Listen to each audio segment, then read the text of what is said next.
Hi കൂട്ടുകാരെ, പുതിയൊരു വീഡിയോയിലേക്ക് എല്ലാവർക്കും സ്വാഗതം. അങ്ങനെ ശാലിനിയെ അർജുൻ ചോദ്യം ചെയ്യാൻ വേണ്ടി വിളിക്കുകയാണ് കേട്ടോ. അങ്ങനെ CA ചന്ദ്രബോസിൻ്റെ ആ മുഖംമൂടി അർജുൻ ഇങ്ങനെ വലിച്ചു കയറുകയാണ്. അങ്ങനെ ശാലിനിക്ക് എന്താ പറയാനുള്ളതെന്ന് പറയുമ്പോൾ അവിടെ അമീർ വന്നിട്ട് പറയുന്നുണ്ട്, തെളിവുകളില്ലാതെ ഒരാളെ കുറ്റപ്പെടുത്തരുതെന്ന് പറയുമ്പോൾ ശാലിനി പറയാണ് തെളിവുകളുണ്ടെന്ന് പറയാൻ കേട്ടോ. എൻ്റെ വിഷ്ണു ഏട്ടനെ അവിടെ മൃഗീയമായി കൊന്നു എന്ന് തന്നെ പറയാം. നെട്ടൂർ പാലത്തിനിടയിൽ അടിയിൽ കൊണ്ട് പ്രിയ എന്ന കുട്ടിയെ കൊന്നതുപോലെ തന്നെ മൃഗീയമായി എൻ്റെ വിഷ്ണുവേട്ടനെ ഇവർ കൊല്ലാൻ ശ്രമിച്ചിട്ടുണ്ട് എന്ന് പറയുമ്പോൾ അവിടെ അമീർ പറയുന്നത് തെളിവില്ലാതെ ഒരാളെ കുറ്റം ആരോപിക്കരുതെന്ന് പറയാനിട്ടോ. ഉടൻ തന്നെ ശാലിനി പറയുന്നത് തെളിവുണ്ടല്ലോ എന്ന് പറയാനിട്ടോ. അപ്പോൾ ഈ സമയം ആ തെളിവ് എന്താണെന്ന് കോടതിക്ക് മുന്നിൽ കാണിച്ചു കൊടുക്കുകയാണ്. അതായത് ശാരദാമ്മക്ക് വിളിച്ച് പറയാണല്ലോ, ഇങ്ങനെ ഭക്ഷണം കൊണ്ടുവരാൻ പറയുന്നുണ്ടല്ലോ ആ ഒരു SIയോട്. അപ്പോൾ ആ ഒരു നിർദ്ദേശപ്രകാരം ശാരദാമ്മക്ക് വിളിക്കുകയാണ്. പക്ഷേ നവാസിന് പന്തികേട് തോന്നുകയാണ് കേട്ടോ. നവാസിന് അതത്ര സുഖമായി തോന്നില്ല.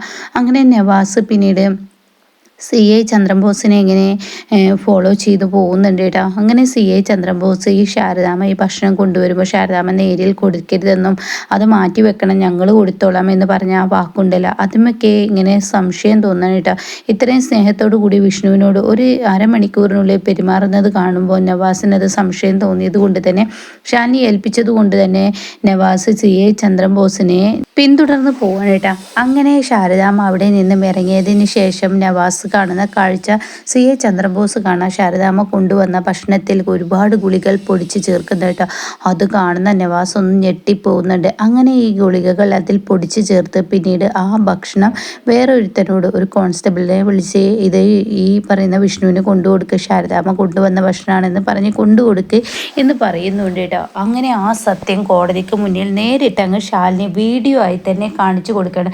അപ്പോൾ വീഡിയോ ആയി തന്നെ നവാസ് ഒരു ജനലിനുള്ളിലൂടെ ഇങ്ങനെ CA ചന്ദ്രബോസ് കാട്ടിക്കൂട്ടുന്ന ആ കോലാഹലങ്ങൾ വീഡിയോ ആയി എടുത്ത് കോടതിക്ക് മുന്നിൽ കാണിക്കുമ്പോൾ കോടതി പിന്നെ തീരുമാനമിടുകയാണ്, ഒരു നിരപരാധിയായ ഈ ചെറുപ്പക്കാരനെ ഇത്രയും ദിവസം ചെയ്യാത്ത തെറ്റിൻ്റെ പേരിൽ ജയിലിലിട്ടതിൽ ഈ കോടതി താങ്കളോട് ക്ഷമ പറയുന്നു.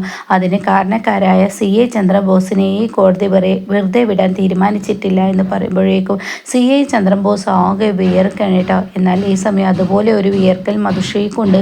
അങ്ങനെ മധുഷി എന്ത് ശിക്ഷയായിരിക്കും തനിക്ക് വരാൻ പോകുന്നത് എന്ന പേടിയിൽ നിൽക്കുമ്പോൾ എല്ലാവരെയും സന്തോഷിപ്പിച്ചും കൊണ്ട് കോടതി ഉത്തരവിടുകയാണ്. ജഡ്ജി പറയാണ്, വിഷ്ണുവിനെ വെറുതെ വിട്ടിരിക്കുന്നു, ഇയാൾ ഒരു നിരപരാധിയാണെന്നുള്ള ആ സത്യം ഈ കോടതിക്ക് മുന്നിൽ തെളിയിച്ചത് കൊണ്ട് ഇയാളെ വെറുതെ വിട്ടിരിക്കുന്നു. പക്ഷേ ഇയാളെ ജയിലിലടക്കാൻ വേണ്ടി കാണിച്ചു കൂട്ടിയ മധുശ്രീ എന്ന് പറയുന്ന അവൾക്ക് ഈ കോടതി വിധിക്കുന്ന കാരാഗ്രഹമാണ്, കൂടെ CA ചന്ദ്രബോസിനും എന്ന് പറയട്ടോ. ഇത് കേൾക്കുന്ന CA ചന്ദ്രബോസ് ഞെട്ടിപ്പോവാണ്. ഈശ്വര, തൻ്റെ വീട് അത് ഇത് പൊക്കാൻ താൻ ഓരോരുത്തരുടെ കയ്യിൽ നിന്നും പണം വാങ്ങുമ്പോൾ ഇത്രയും വലിയൊരു തിരിച്ചടി തനിക്ക് കിട്ടുമെന്ന് സ്വപ്നത്തിൽ പോലും വിചാരിച്ചിരുന്നില്ല. അങ്ങനെ ഇരിക്കുമ്പോഴാണ് തനിക്ക് ഈ ശിക്ഷ വീഴുന്നതായിട്ട്.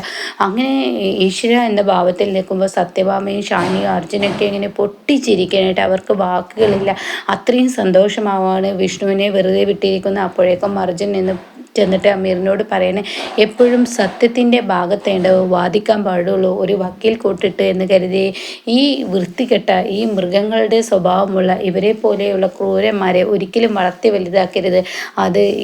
അത് ഇനിയെങ്കിലും ഒന്ന് പഠിക്കണം. സുസ്മിതയ്ക്ക് വേണ്ടി പണ്ട് നീ വാദിച്ചിരുന്നല്ലോ, എന്നിട്ട് നിനക്ക് കിട്ടിയ ശിക്ഷ എന്താണെന്നൊക്കെ അമീറിനോട് പറയുമ്പോൾ അമീറിൻ്റെ കണ്ണ് വീണ്ടും തുറക്കാനിട്ട. അപ്പോൾ അമീർ അർജുനോട് സോറി പറയുന്നുണ്ട്, ഇത് നമ്മുടെ കേസിൻ്റെ കാര്യമായി നമ്മൾ മുന്നോട്ട് വന്നതാണ്, നീ വ്യക്തിവൈരാഗ്യം മനസ്സിൽ വെക്കരുത് എന്ന് പറയുന്നുണ്ട് കേട്ടോ.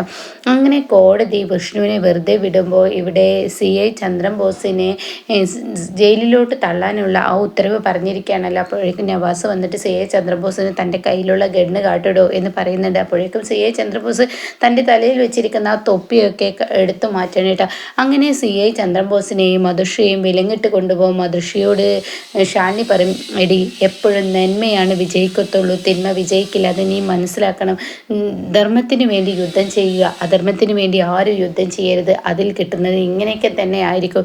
എപ്പോഴെങ്കിലും ഒരു വിജയം കിട്ടിയെന്ന് കരുതി എന്നും തനിക്ക് വിജയം കിട്ടുമെന്ന് കരുതേണ്ട. ഈശ്വരൻ എപ്പോഴും ഒരാളുടെ കൂടെ നിൽക്കത്തില്ല എന്നും പറഞ്ഞ് ഇവരെ യാത്രയാക്കാണ് കേട്ടോ.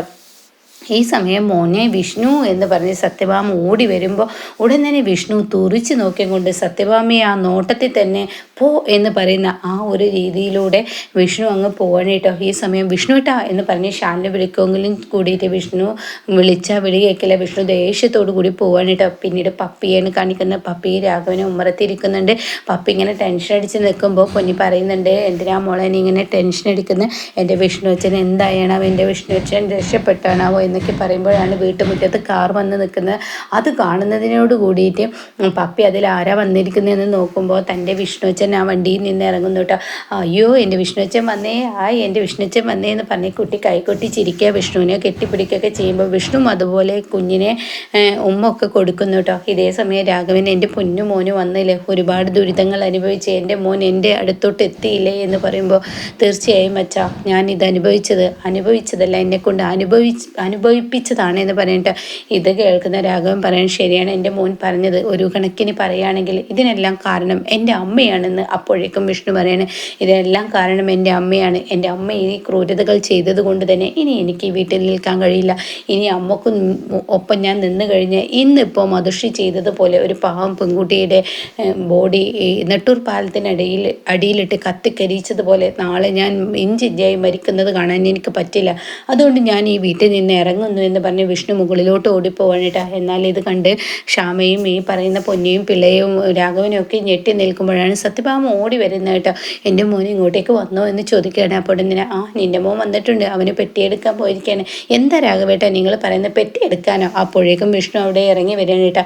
അങ്ങനെ വിഷ്ണുവിനെ സത്യഭാമ, മോനെ നീ ഇങ്ങോട്ട് തന്നെ വന്നല്ലോ, ഈ അമ്മയുടെ വിളിക്ക് ഉത്തരം നീ തന്നല്ലോ, ഈ അമ്മയുടെ കണ്ണുനീരിന് അവസാനമായല്ലോ, എൻ്റെ മോനെ എൻ്റെ മോനെ എനിക്കൊന്ന് നല്ലപോലെ കാണണം എന്നൊക്കെ പറയുമ്പോൾ വിഷ്ണു തിരിച്ച് പറയണം, മതി, നിങ്ങളുമായിട്ടുള്ള സഹവാസം ഇനി വേണ്ട, നിങ്ങളുമായി നിൽക്കത്തോറും ഞാനല്ലാതായി മാറും. അതുകൊണ്ട് ഒരു പെറ്റമ്മയാണ് നിങ്ങൾ, പെറ്റമ്മയെ ആർക്കും തള്ളിപ്പറയാനുള്ള അവകാശവുമില്ല. പക്ഷേ ഇത്രയും ക്രൂരതകൾ ചെയ്തിട്ടും ഞാൻ നിങ്ങളുടെ സന്തോഷത്തിന് വേണ്ടി എൻ്റെ ഭാര്യയെ ഞാൻ പെരുവഴിയിലോട്ട് ഇറക്കി, എന്നിട്ടും നിങ്ങൾ എന്നോട് ക്രൂരതകളുടെ മുകളിലൂടെ ക്രൂരതയാണ് ചെയ്തുകൊണ്ടിരിക്കുന്നത്. വിഷ്ണു നീ എന്താടാ ഇങ്ങനെയൊക്കെ പറഞ്ഞ, പിന്നെ ഞാൻ എങ്ങനെ പറയണം? ഇന്നിപ്പോൾ ശാലിനി ഇല്ലായിരുന്നെങ്കിൽ എൻ്റെ ജീവിതം എന്ത് എന്ന് നിങ്ങൾ ചിന്തിച്ചിട്ടുണ്ടോ? ഇരുമ്പഴിക്കുള്ളിൽ തീരാവുന്ന ജീവിതമല്ലേ ഇപ്പോൾ മധുഷയും CA ചന്ദ്രബോസും എങ്ങോട്ടാണ് പോയത്? ആ ജീവിതമല്ലേ എനിക്ക് കിട്ടാൻ കിടക്കുന്ന അതിലും വലിയ ജീവിതമായിരിക്കും എനിക്ക് ഇരുമ്പഴിക്കുള്ളിൽ വെച്ചിട്ടുണ്ടാവുക.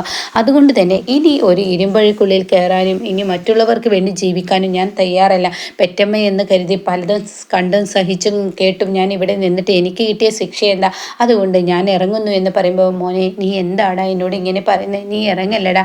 അപ്പോഴേക്കും രാഘവൻ്റെ നെഞ്ചും തുടിച്ചു തുടങ്ങിയിട്ട്, വിഷ്ണു നീ ഇറങ്ങുകയാണോ, എങ്കിൽ നിൻ്റെ കൂടെ ഞാനും ഇറങ്ങുന്നു എന്ന് പറയട്ടോ.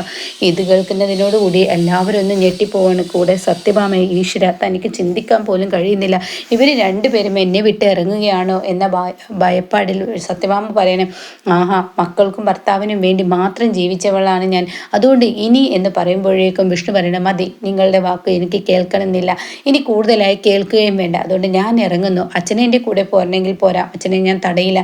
ഇനിയുള്ള കാലം എനിക്ക് എൻ്റെ ശാലിനിയും ഒത്ത് ജീവിക്കണം, ഇനിയുള്ള കാലം എനിക്ക് ശാലിനിയുമായി ജീവിക്കണം. ഞാൻ നിങ്ങളുടെ കണ്ണെത്തുന്ന ഒരു ദൂരത്തും ഞാൻ ഉണ്ടാവില്ല.